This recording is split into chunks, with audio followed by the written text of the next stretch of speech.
Hello guys, I hope you all are doing well. आप लोगों का एग्जाम का भी 90 डेज बचा है और 90 डेज में आप लोगों को किस किस चीज़ों का ध्यान रखना है और मैंने किस किस चीज़ का ध्यान रखा था जिस अटेम्प्ट में जाके मैं पास हुआ था उस अटेम्प्ट में, और बाकी अटेम्प्ट जो दिया था जिसमें फेल हुआ था उसमें क्या ध्यान रखा था, उसके बेसिस पे मैंने अपना एग्जाम 90 डेज में अच्छे से क्लियर किया था, और वो भी बोथ ग्रुप।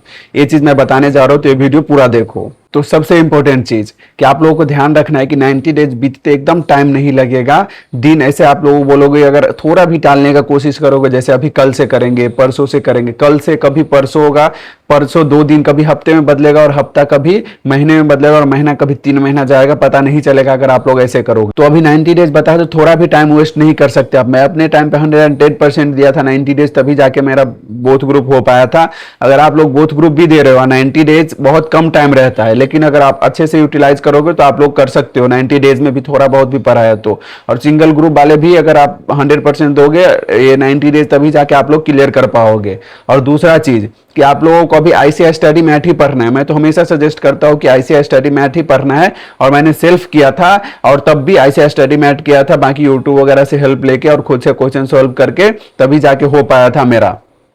तो आप लोगों को आईसीआई स्टडी मैथ पे फोकस करना है, बाकी कुछ नहीं। आईसीआई स्टडी मैथ अगर प्रैक्टिकल सब्जेक्ट कर रहे हो तो आपको आईसीआई स्टडी मैथ में जितने क्वेश्चन है वो आपको सॉल्व करना आना चाहिए।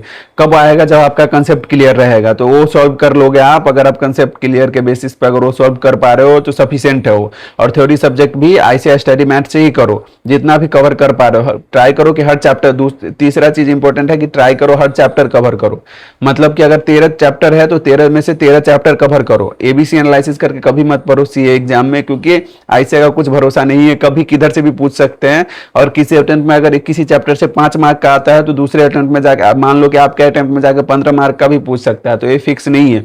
इसीलिए कभी भी पढ़ रहे हो तो chapter wise ABC analysis chapter के बेसिस पे मत करो। अगर एबीसी एनालिसिस करना ही है तो हर चैप्टर को कवर करो, और चैप्टर के अंदर एबीसी एनालिसिस करो कि ये इतना कंटेंट इस चैप्टर में कवर करना है, बेसिस की आरटीपी वगैरह में, प्रीवियस अटेम्प्ट वगैरह में किधर से कवर कर रहा है आईसीआई।